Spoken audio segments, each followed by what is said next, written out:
Oke, perumpamaan pohon ara dan akhir zaman, bagian kedua. Kita telah mempelajari yang terakhir tentang pohon ara, bagaimana Yesus menekankan mengenai pohon ara ini. Ibu-ibu yang lupa mungkin agak lupa mengenai hal ini, bisa lihat di link yang terakhirmu yang dibagikan mungkin ya. Oke, kita lihat dulu Matius 24 ayat 32 sampai 35. Matius 24 ayat 32 sampai 35.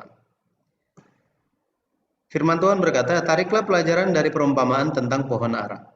Apabila ranting-rantingnya melembut dan mulai bertunas, kamu tahu bahwa musim panas sudah dekat. Demikian juga jika kamu melihat semuanya ini, ketahuilah bahwa waktunya sudah dekat.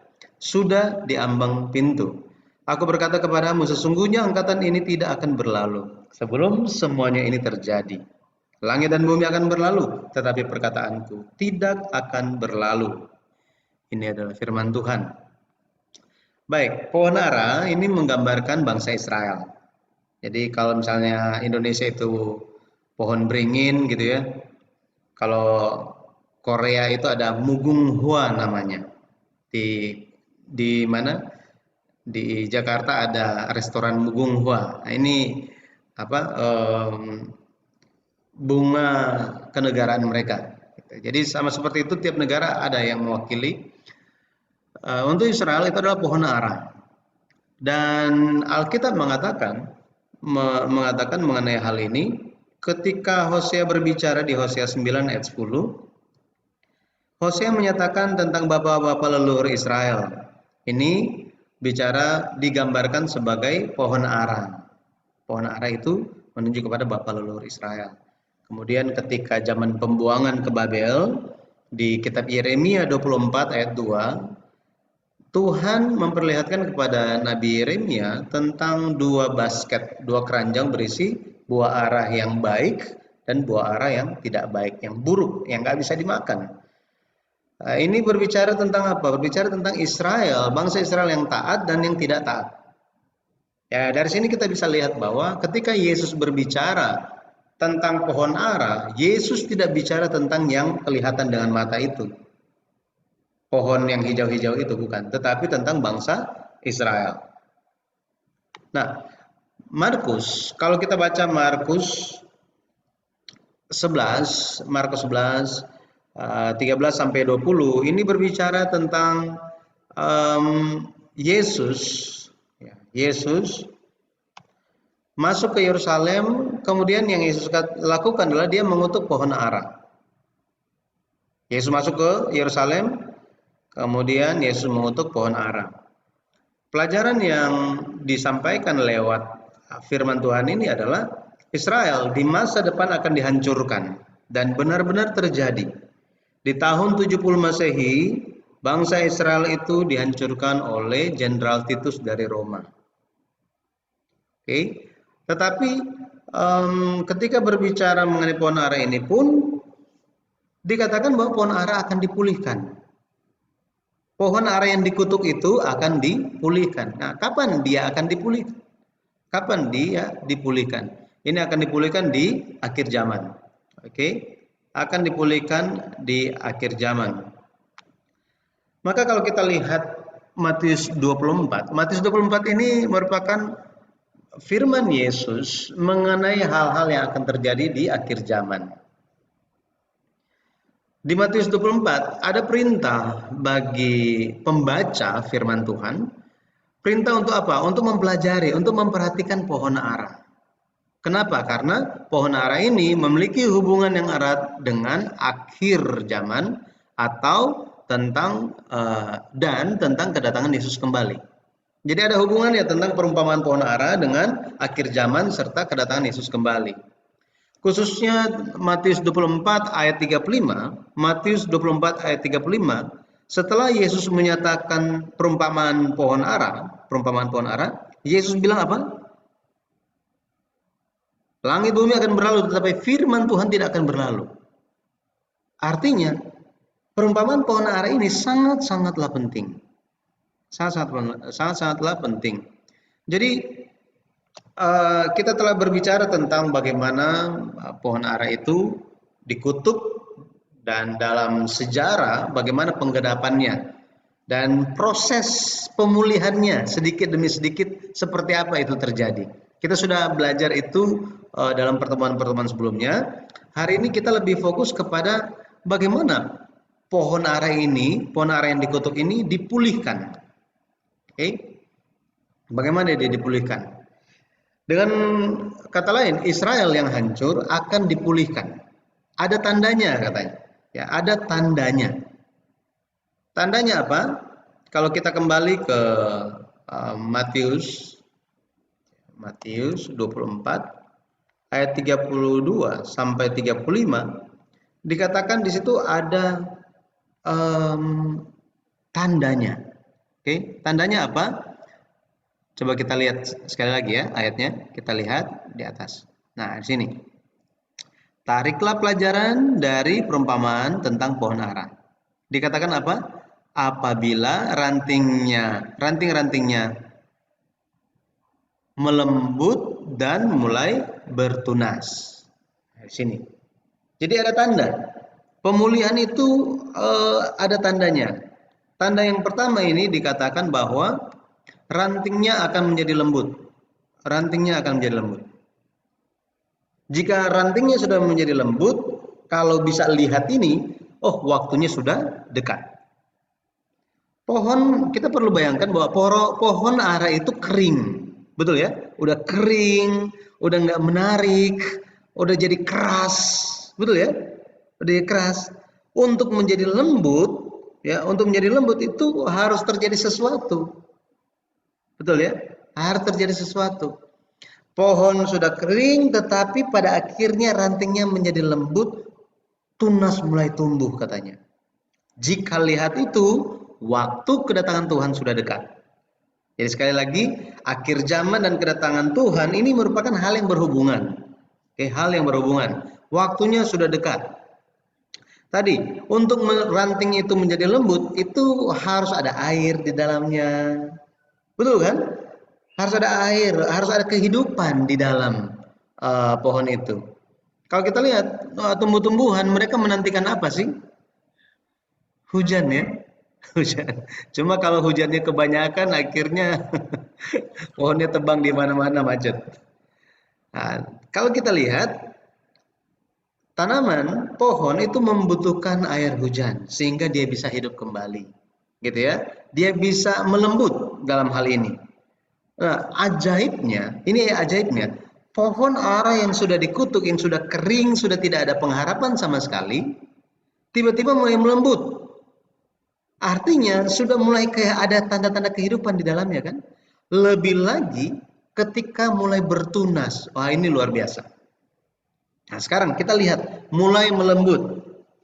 Mulai melembut artinya Israel sudah hancur, tetapi akan sudah datang waktunya dia akan menjadi lembut. Sudah mulai ada tanda-tanda kehidupannya. Oke. Pada kenyataannya di tanggal 2 November 1917 ada deklarasi Balfour. Deklarasi Balfour.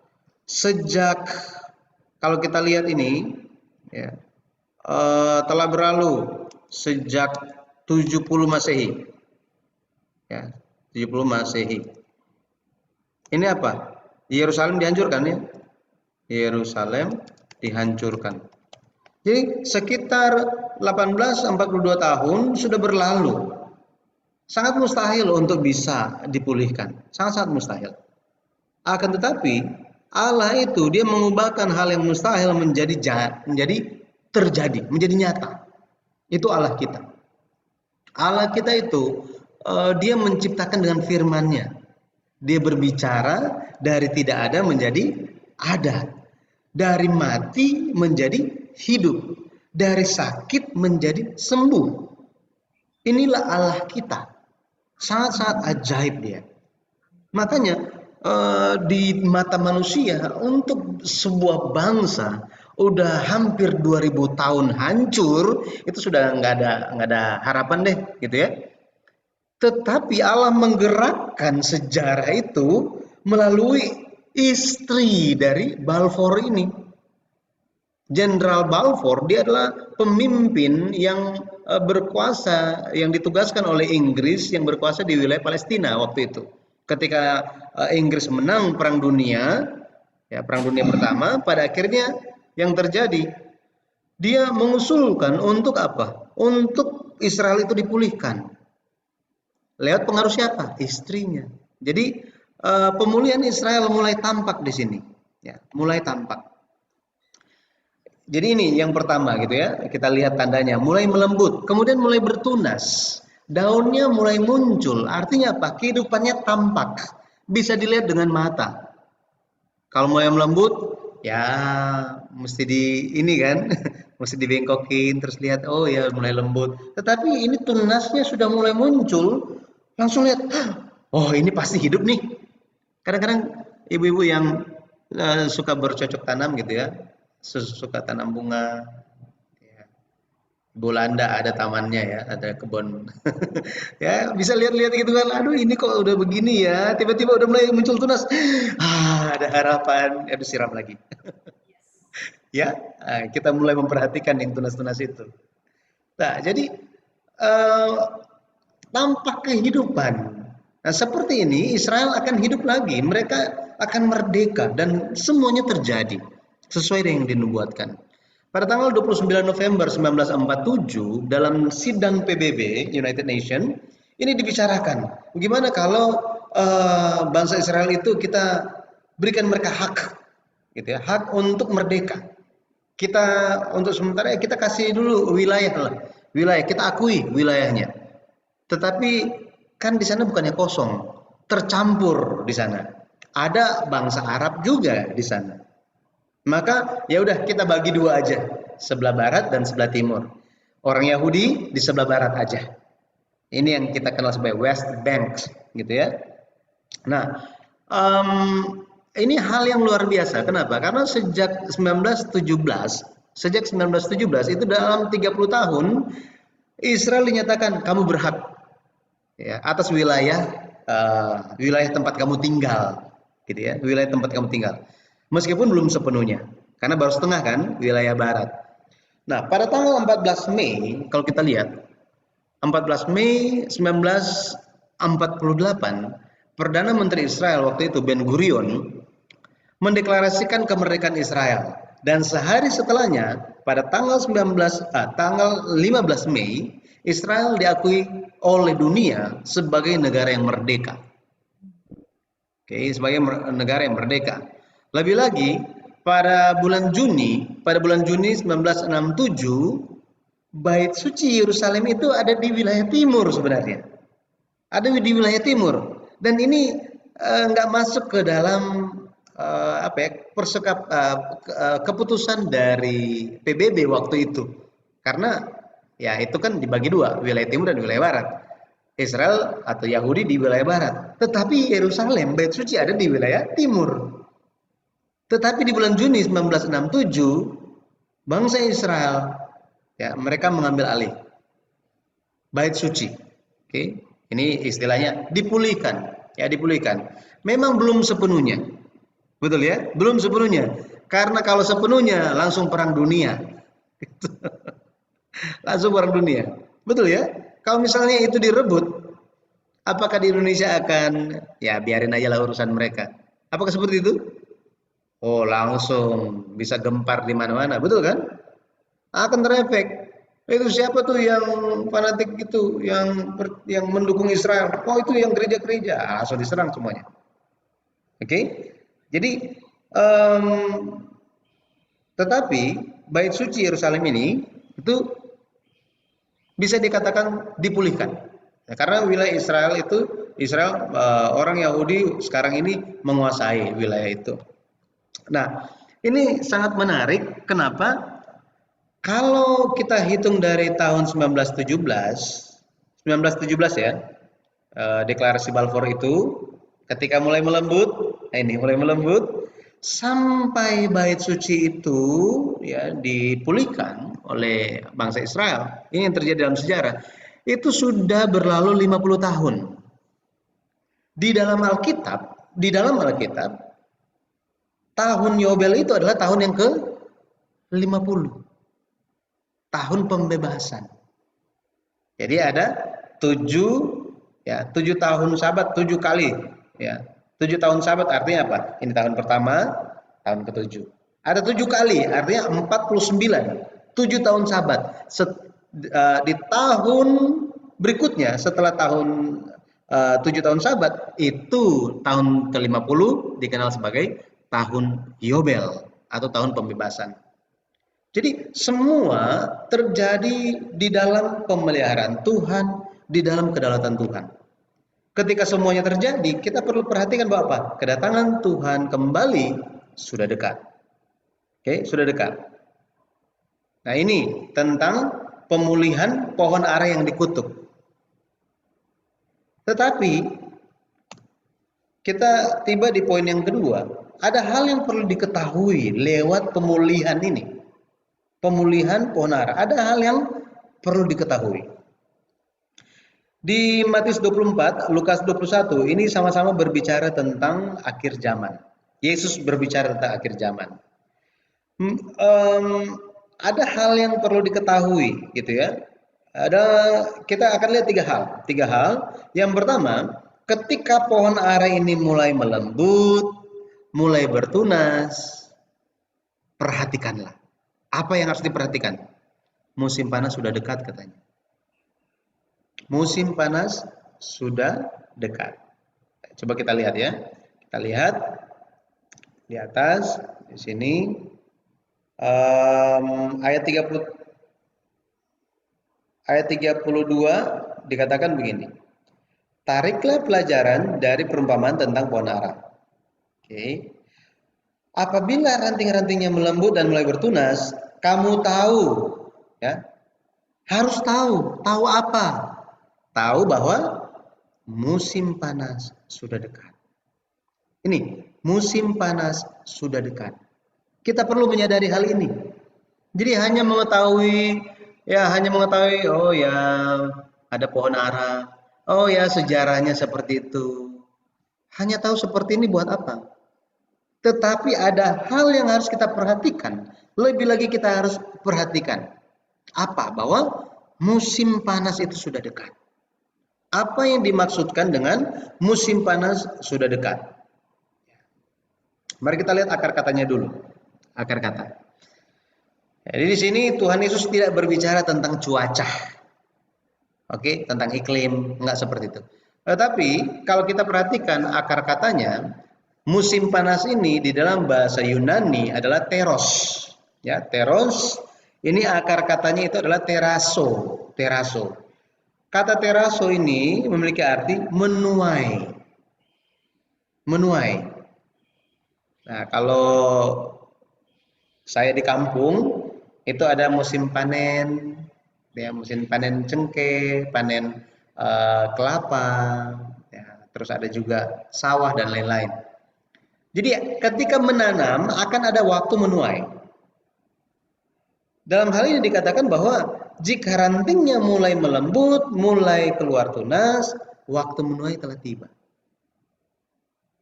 Waktu menuai telah tiba. Kalau kita lihat dalam bahasa Ibrani, ini menarik lagi. Dalam bahasa Ibrani, kalau musim panas dalam bahasa Ibrani itu adalah kaich, ya, kaich. Kaich itu akar katanya kach. Kach itu artinya akhir atau akhir dunia. Maka ketika ranting-rantingnya mulai melembut, mulai bertumbuh tunasnya, keluar tunasnya, maka akhir dunia sudah tiba. Amos, coba kita lihat. Amos 8 ayat 2 dikatakan, lalu berfirmanlah ia, apakah yang kau lihat Amos? Jawabku, sebuah bakul berisi buah-buahan musim kemarau atau musim panas. Ini kaich gitu ya, atau kaich atau kach. Berfirmanlah Tuhan kepadaku, kesudahan telah datang bagi umatku Israel. Aku tidak akan memaafkannya lagi. Jadi musim kemarau ini menunjuk kepada kesudahan. Kesudahan, kata kesudahan di sini. Akhir. Ya, akhir dari Israel. Jadi akar kata ya kita lihat akar kata musim panas ini bicara mengenai menuai. Berarti apa? Waktu akhir sudah selesai. Ya, waktu akhir sudah selesai. Kemudian kita bicara mengenai panen. Oke, panen. Di dalam Alkitab, musim panas ini menunjuk kepada masa panen atau menuai. Amsal, kita lihat Amsal, ya, Amsal 10 ayat 5 dikatakan, siapa mengumpulkan pada musim panas, ia berakal budi. Siapa tidur pada waktu panen membuat malu. Jadi waktu panen katanya musim panas ini. Okay.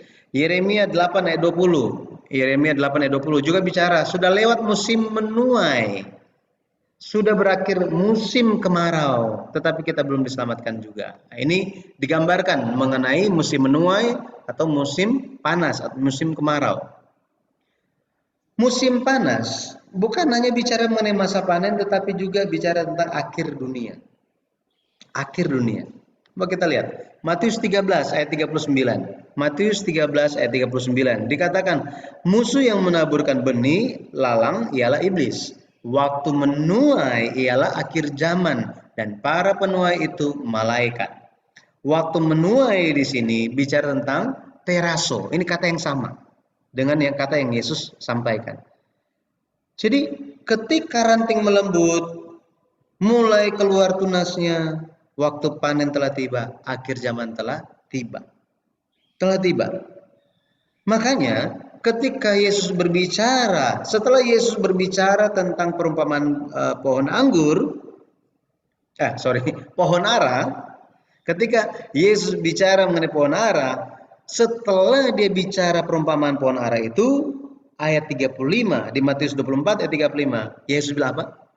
Langit dan bumi akan berlalu, tetapi perkataanku tidak akan berlalu. Artinya apa? Artinya nubuat Yesus itu pasti terjadi. Kita yang hidup hari ini, puji Tuhannya apa? Kita melihat dalam sejarah semuanya terjadi. Betul ya? Kita melihat penggenapan-penggenapan itu. Bahwa benar-benar pekerjaan Allah itu nyata. Firman ajaib, segalanya akan dilaksanakan. Tetapi dikatakan apa? Ada hal yang harus kita ketahui, yang harus kita pahami. Apa yang harus kita pahami? Ya. Yang kedua, yang harus kita pahami itu adalah kerajaan sorga sudah dekat. Kerajaan sorga sudah dekat. Lukas 21 ayat 31 dikatakan apa? Demikian juga, jika kamu melihat hal-hal itu terjadi, ketahuilah bahwa kerajaan Allah sudah dekat. Kata dekat di sini dalam bahasa Yunani itu adalah enggis. Enggis artinya waktu yang sudah dekat atau sesuatu sedang mendekat. Ada suatu hal, suatu peristiwa yang sedang mendekati kita. Maka hal-hal ini perlu kita ketahui. Hal-hal ini perlu kita ketahui bahwa oh iya, mulai melembut, oke, masa menuai akhir akan tiba, kerajaan surga sudah dekat. Terus di pihak kita apa? Betul kan? Jadi setelah tahu ini semua terus apa dari pihak kita? Ketika kerajaan surga sudah mendekat, kita perlu lakukan satu hal katanya. Apa itu? Bertobat. Ya, bertobat. Saya ingat tentang firman Tuhan yang diajarkan oleh pendeta Yunduhi yang diajarkan setiap hari Rabu malam mengenai dua saksi. Mengenai dua saksi di kitab Wahyu pasal 11 dikatakan bahwa kedua saksi itu ada kuasa. Ada kuasa. Dan salah satu kuasanya adalah kuasa untuk berkabung. Bayangkan, berkabung kok adalah suatu kuasa. Betul ya? Ini kan kuasa itu harusnya apa? Wah, memberhentikan hujan. Betul kan? Pokoknya hujan nggak turun, maka hujan nggak turun. Ini satu kuasa. Ya, melakukan suatu hal-hal yang besar itu luar biasa hebat. Itulah kuasa. Tetapi dikatakan bahwa apa? Dua saksi ada kuasa untuk berkabung. Ya. Ini untuk berkabung, ini di dalam Alkitab bicara tentang pertobatan. untuk bertobat. Dan untuk seseorang bisa bertobat, dia tidak bisa lakukan itu sendiri. Oh, Tuhan saya sekarang mau bertobat ya. No way. Nggak ada yang seperti itu. Pertobatan itu sepenuhnya anugerah dari Tuhan. Pertobatan merupakan pekerjaan Roh Kudus yang menggerakkan hati kita dalam keharuan, menyadari segala kesalahan dan apa? Kita tergerak, emosi kita, pikiran kita tergerak dan kita bertobat di hadapan Tuhan. Tanpa campur tangan Tuhan, mustahil seseorang itu bisa bertobat. Maka dikatakan di Markus 1 ayat 15, dikatakan di sini, katanya waktunya telah genap, kerajaan Allah sudah dekat. Bertobatlah dan percayalah kepada Injil. Matius 3 ayat 2 dikatakan, bertobatlah sebab kerajaan sorga sudah dekat. Matius 4 ayat 17, sejak waktu itulah Yesus memberitakan, bertobatlah sebab kerajaan sorga sudah dekat. Allah selalu gunakan dan selalu hubungkan pertobatan ini dengan kerajaan sorga. Ada hubungannya, gitu ya. Kerajaan sorga dan pertobatan. Jadi sebelum kedatangan Tuhan itu, sebelum Tuhan datang, kita harus siapkan apa? Kita harus siapkan pertobatan itu. Maka yang menjadi pertanyaan, pertobatan itu apakah hanya sekedar menunjuk kepada suatu keadaan, seorang itu nangis-nangis, berdoa kepada Tuhan, minta ampun kepada Tuhan dan selesai. Tapi ternyata tidak begitu. Pertobatan dikatakan sebuah pertobatan jika ada buah dari pertobatan itu. Tanpa berbuah, ya, terus kita dikatakan bahwa kita bertobat, tetapi tidak ada buah, nah ini nggak ada gunanya. Matius 3 ayat 8 dikatakan apa? Matius 3 ayat 8 dikatakan, jadi hasilkanlah buah yang sesuai dengan pertobatan. Jadi perlu ada buah. Lukas 3 ayat 8, jadi hasilkanlah buah-buah yang sesuai dengan pertobatan, yang seimbang dengan pertobatan. Kita bertobat, berarti apa? Harus ada buahnya yang sesuai. Ya. Kisah 26 ayat 20.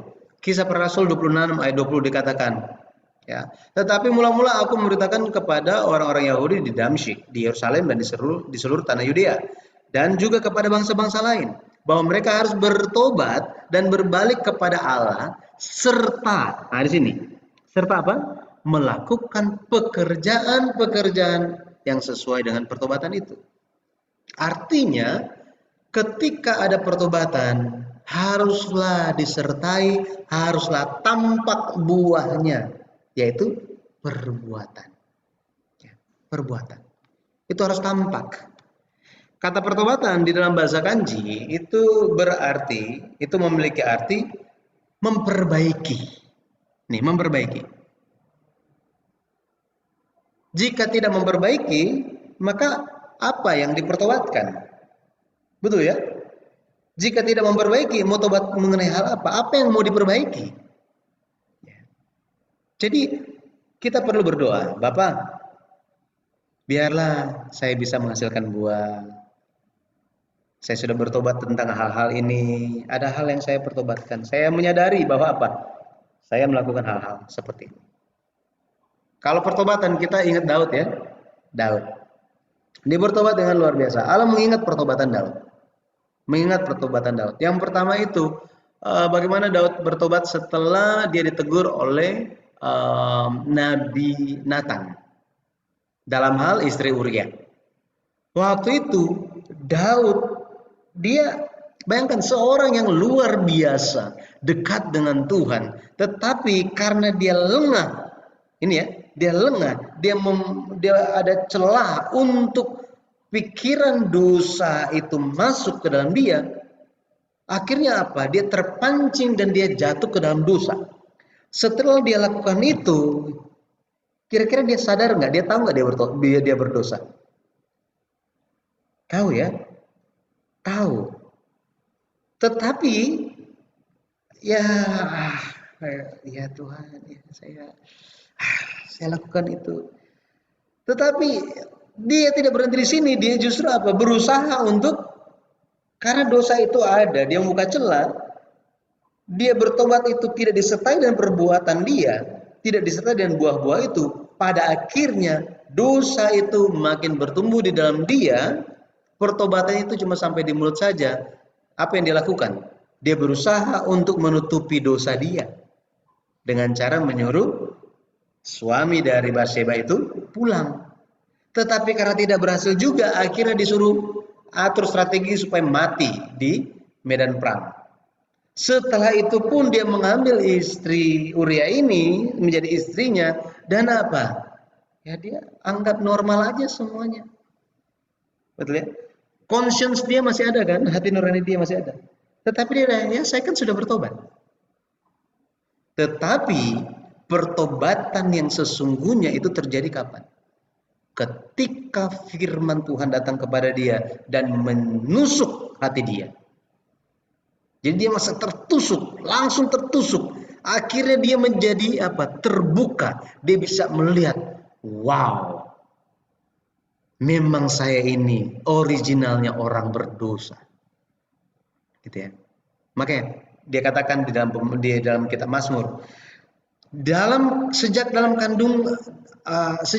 kandungan aku telah dikandung di dalam dosa, katanya. Artinya apa? Ada dosa di dalam dia. Dan dia melihat, Tuhan membuat dia melihat segala dosa dia. Dengan memahami dengan baik, oh ya ini adalah dosa. Saya telah melanggar firman ketetapan Tuhan, saya telah menyakiti hati Tuhan. Saya ambil ketetapan hati. Tuhan tolong, jangan ambil rohmu daripadaku. Tapi biarlah rohmu tetap ada dalamku dan membimbingku untuk bisa hidup benar. Dia berdoa kepada Tuhan, memohonkan.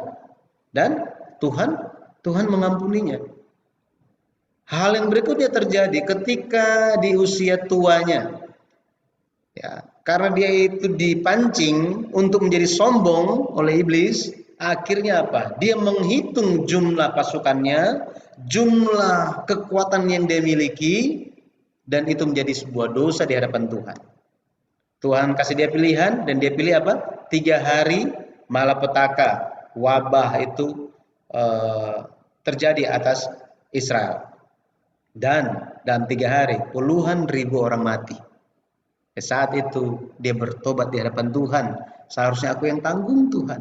Tuhan melihat bagaimana kesungguhan pertobatan hatinya, dan tempat Daud bertobat itu merupakan tempat yang sama ketika Abraham mempersembahkan Ishak sebagai korban, yaitu Gunung Moria. Disitulah menjadi tempat bait suci dibangun oleh Salomo. Sampai sekarang ada tuh bekasnya, ibu-ibu ada yang sudah pernah lihat itu, ya. Jadi ini Allah membantu Daud untuk memperbaiki dirinya. Nah, kita perlu Tuhan, bantuan Tuhan, supaya Roh Kudus Tuhan bekerja di dalam kita. Jadi perlu ada buah, perlu tampak perbuatan-perbuatan pertobatan itu. Betul ya? Perlu tampak. Bukan berarti untuk menunjukkan kepada orang, oh ya saya sudah bertobat loh, saya sudah, bukan. Tetapi yang dimaksudkan adalah orang bisa melihat perubahan di dalam kita. Oh ya, perkataannya lemah lembut. Gitu ya. Oh, perkataannya menyenangkan orang, tidak mementingkan diri sendiri. Ini nasihat-nasihat yang Rasul Paulus berikan itu banyak sekali. Kalau kita baca. Ya, banyak sekali. Ini Rasul Paulus bilang apa? Ya, bertobat dan sertailah pertobatan itu dengan pekerjaan-pekerjaan pertobatan itu. Hal yang berikutnya yang dikatakan sebagai sebuah pertobatan itu adalah hal mengganti raja. Mengganti raja. Tadi kita bilang kan, kita baca, bertobatlah sebab kerajaan Allah sudah dekat. Ini bicara mengenai kerajaan, artinya ada raja yang sedang datang. Siapa? Yesus adalah raja. Kita harus menerima Yesus sebagai raja kita. Metanoia, ini adalah pertobatan di dalam bahasa Yunani. Metanoia, dari akar kata metanoeo, yang artinya ganti raja. ganti raja. Maka siapa yang harus menjadi raja atas hidup kita? Yesus yang harus menjadi raja atas hidup kita. Wahyu 17 ayat 14 dikatakan Yesus anak domba itu dia adalah raja di atas segala raja. Raja di atas segala raja. Anak domba itu. Maka hari ini ada banyak hal kita masih hidup di dunia ya, saya sendiri pun gitu ya, kadang-kadang apakah saya lebih mendahulukan anak saya atau pelayanan gereja gitu. Kalau misalnya lagi mau lakukan sesuatu tiba-tiba istrinya WhatsApp gitu kan, aduh gimana ya. Seperti itu kan. Ini kan secara pribadi masing-masing kita dengan Tuhan ya, seperti itu. Saya sementara persiapan untuk ujian kependetaan gitu. Jadi ujian kependetaan saya sudah ikut jadi evangelis, menjadi pendeta muda sudah selesai. Nah, sekarang untuk kependetaan semoga lancar ujiannya. Besok mau ujian ujian kependetaan. Kalau oke, tanggal 23 ini nanti ada pengurapan sebagai pendeta. Nah, di dalam buku ujian itu ada poin-poin yang apa? Seorang pendeta itu. Jadi ini teologi tentang teologi penggembalaan. Seorang pendeta itu harus harus melakukan apa yang dia khotbahkan di rumahnya. Apa yang dia khotbahkan itu harus dilakukan di rumahnya. Jangan membebankan jemaat seperti yang dilakukan oleh orang-orang Farisi.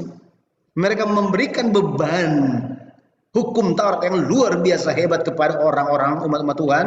Terus mereka bilang apa? Mereka cuma lihat begini aja. Nah, seperti itu. Tidak boleh seperti itu. Kemudian harus apa? Harus menampakkan kesalehan juga kepada orang-orang sekitar di tetangga. Saya kaget di dalam poin ujian kependetaan ada hal-hal yang seperti itu. Kemudian ya harus lebih mementingkan urusan gereja daripada urusan keluarga. Ini sampai seperti itu. Dengan suatu pemahaman bahwa apa? Bahwa benar-benar ketika menjalankan kehidupan penggembalaan, jemaat itu benar-benar harus diperhatikan. Nah, seperti ini. Kehendak Tuhan itu harus disampaikan apa adanya. Dan harus dimulai dari diri sendiri. Nah, makanya dikatakan salah satu poin bahwa apa?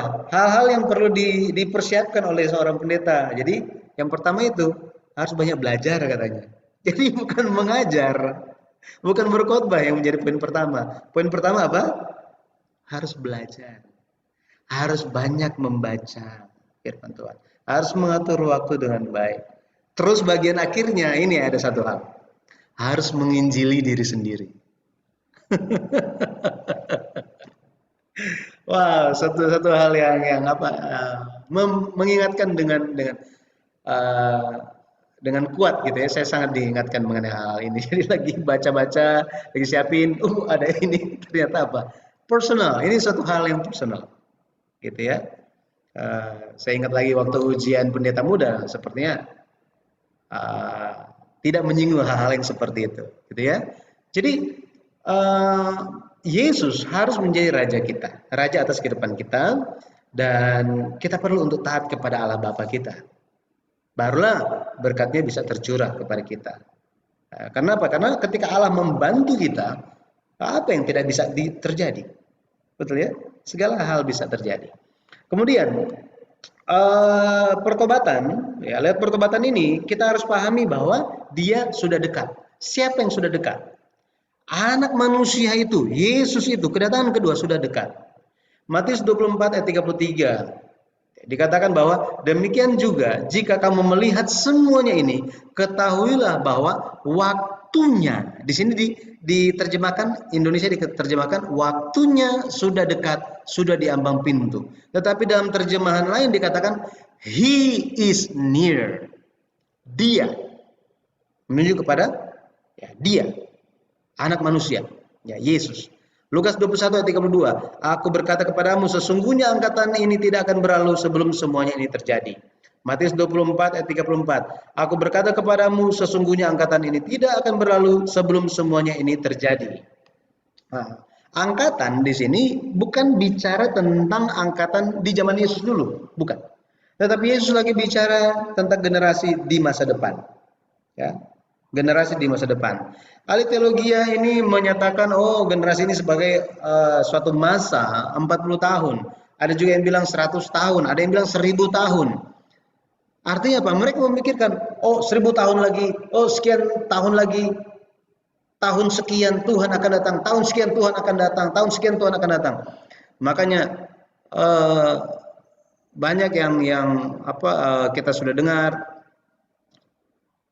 perkataan-perkataan dari pimpinan-pimpinan gereja yang tidak benar, yang memunculkan suatu angka tertentu tentang kedatangan Tuhan, tetapi tidak pernah terjadi. Betul ya? Tidak pernah terjadi. Nah di sini apa yang hendak Tuhan ajarkan kepada kita? Tuhan ingin supaya kita harus hidup dengan iman apa? Dengan iman yang menantikan. Iman yang menantikan, iman yang selalu bersiap-siap.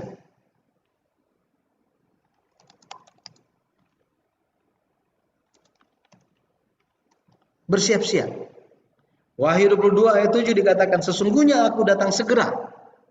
Itu bilang apa? Aku datang segera.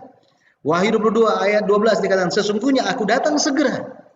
Jadi Tuhan segera datang. Betul ya? Tuhan segera datang.